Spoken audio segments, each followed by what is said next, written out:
Well, g'day curd nerds. Today we're making Grana Padano style cheese.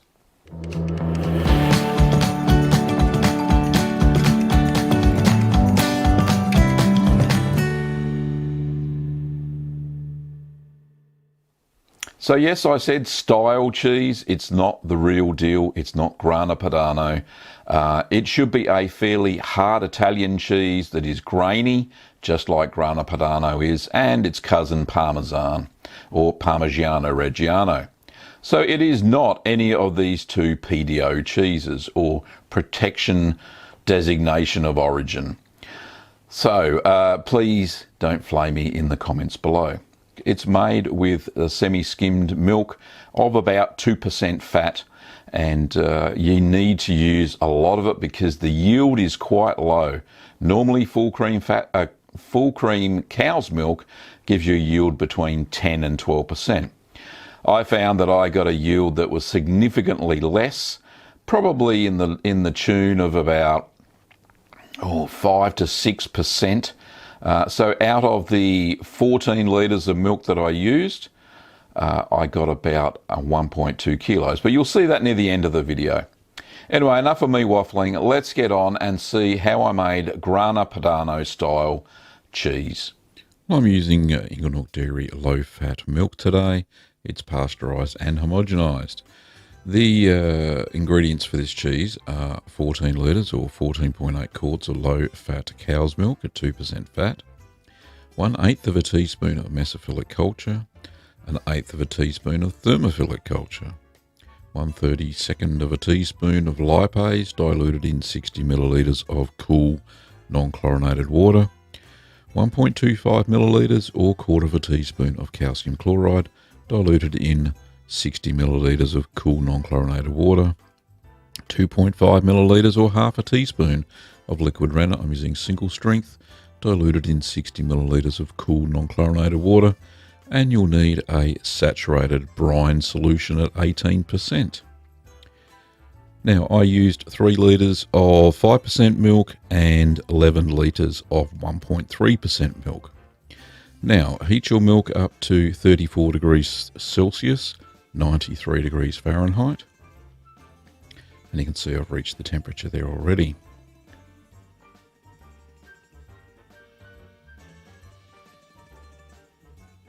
Now just remove your utensils before you move on to the next step. I'm adding in the mesophilic starter culture, 1/8 of a teaspoon, just pouring that over the top of the milk. Then we add in the thermophilic starter culture.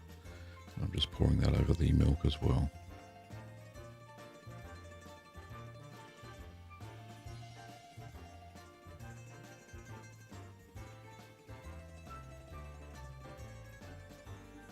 So make sure that you cover the pot, and we're going to allow that to rehydrate for 5 minutes.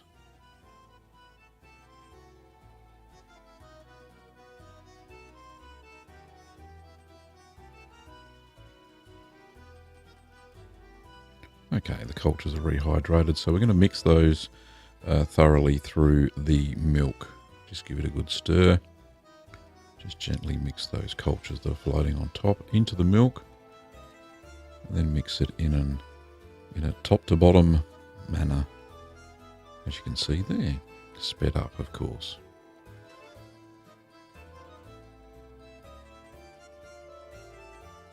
So I'm stirring for about a minute. Now I'm going to add the lipase solution, which has been diluted or dissolved in 60 millilitres or quarter of a cup of water, and just give that a gentle stir through. Now we add it at this stage well before we add the rennet. So allow the milk to acidify now for 45 minutes. So 45 minutes later. Now you'll notice a bit of cream has risen to the top there. Just going to stir that back in. I did use some cold pressed raw milk in this. That's the 3 litres of whole milk that I used. Okay, just check the temperature. Yep, we're about right, nearly 34 Celsius, that's fine. So we're going to add the next two ingredients. So add the calcium chloride solution to your milk and give that a good stir.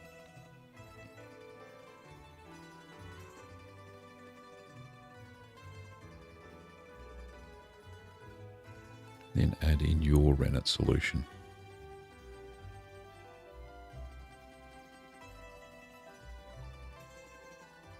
And stir for no more than 1 minute.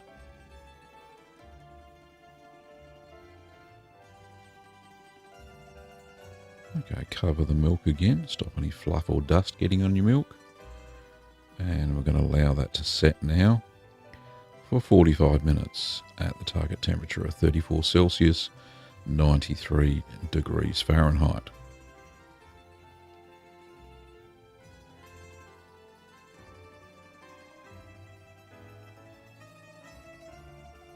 So hopefully your milk has set. I'm going to check it with a clean break, and that's simply putting a knife in and twisting it. And if the milk looks like it splits without any sloppiness, it's all ready to go. If it's not set, then wait another 15 minutes and it should be okay. So we're going to cut the curds now very small. So I'm trying to get as small as I can there, 1/2 centimetre or 1/4 inch columns. I'm not making cubes, I'm making columns. So I'm only doing the vertical cut for this cheese at the moment. So I've gone one way and then perpendicular go the other way to make the columns.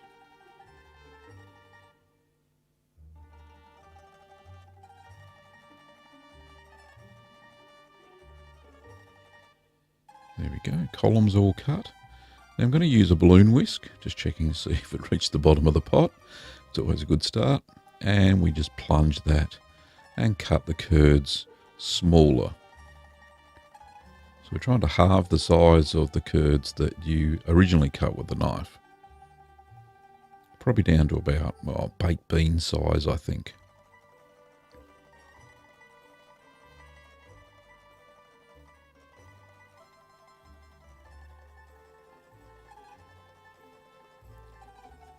So now we're going to gently stir the curds whilst heating them up to 56 degrees Celsius or 133 Fahrenheit over the course of an hour. So about 5 minutes in, the whey was a little bit close to the top for me, so I just scooped out about a cup's worth, maybe 2, and just got rid of that. Just made it easier to stir for the hour. There we go. So now I can stir with my whisk. Now if there are any big bits, just cut them with the whisk wires. And I'm just stirring for the whole hour, just using the whisk.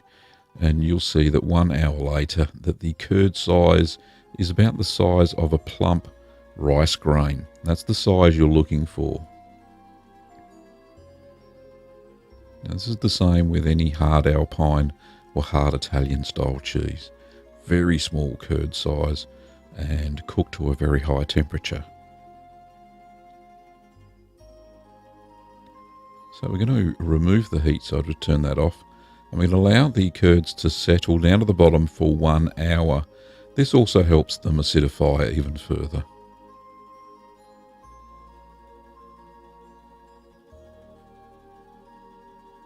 So 1 hour later, take it over to the sink area and we're going to drain the curds through a basket. I've got that lined in a cheesecloth lined colander, and just pour the curds into the basket. There's no draining time. I'm just getting that ready to take over to the sink area. Pop the follower on top. Now we're going to press the cheese.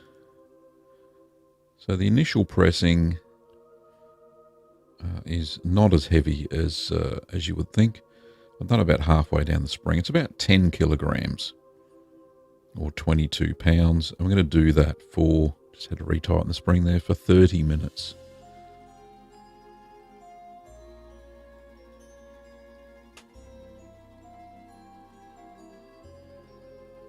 So 30 minutes later, just take it out of the basket. out of the press. Take the flour off and just be gentle because it hasn't formed properly yet. As you can see there are some loose bits on the top. Maybe I should have pressed it for about an hour instead of 30 minutes, but it all works out in the end. The curds are fairly dry as they are for this style of cheese. So just pulling that gently off of the cheesecloth so I don't tear the rind at the bottom. Now I did spray the cheesecloth with vinegar before I put the curds into it. So for the second pressing, I'm going to press at 22 kilograms or 50 pounds for 24 hours. And I had to come back and retighten the spring probably about every 3 hours for this one.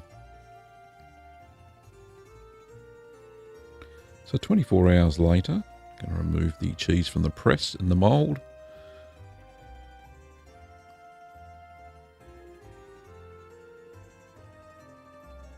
And you'll see that the rind is all closed up and everything looks good. There we go, beautiful. Very firm, it's a very firm cheese. So there's a close-up of what it looks like after it's come out of the basket after the 24 hours of pressing. So we brine this cheese, so we're going to place it into an 18% brine solution for 18 hours, and we're going to turn it over at the 9-hour mark. Now I wasn't sure if it was going to be completely submerged, so I sprinkled some salt on top and then popped it into the brine container. You can use any plastic container, doesn't have to be fancy like this one. So once you've taken it out of the brine, air dry it for 2 to 3 days or until touch dry. It took about 2 days for mine to get dry. However, it dried out a fair bit. As you can see there are some cracks in the surface of the cheese. Now, if I had left this to naturally produce a rind, I would get mould in those cracks. So we're going to ripen that at 10 degrees Celsius for no less than 6 to 9 months. Total yield was 1.278 kilograms. And what I did after that was I vacuum packed it straight away so no mould will get into the cracks. So during maturation, turn the cheese weekly. That helps even ripening. Now Grana Padano can be aged for up to 2 years for a strong flavour. Now back to Gav. Well, there you have it. It's a fairly simple cheese to make. A lot of stirring. You just have to make sure that you cut the curds very small down to rice grain size curd, and they shrink as you stir for that 1 hour period and the resting period as well. You may have noticed that near the end it started to dry out a little bit too quickly, so I quickly vacuum packed this cheese. The surface was very dry, the curds will be very dry, but that's the style that Grana Padano is. It's a very grainy, dry cheese. I don't think it will have to mature for the full 9 months, seeing it's a very small cheese. The flavour should be there within 6 months. I might try a small sample and then vacuum pack the rest for 9 to 12 months. Anyway, time will tell, and we will see that in the taste test in a few months, well, in about half a year's time. You can get the kit to make this cheese over at littlegreenworkshops.com.au, and the kit specifically is the Italian cheese kit. Well, thanks for watching, Curd Nerds, and I'll see you next time.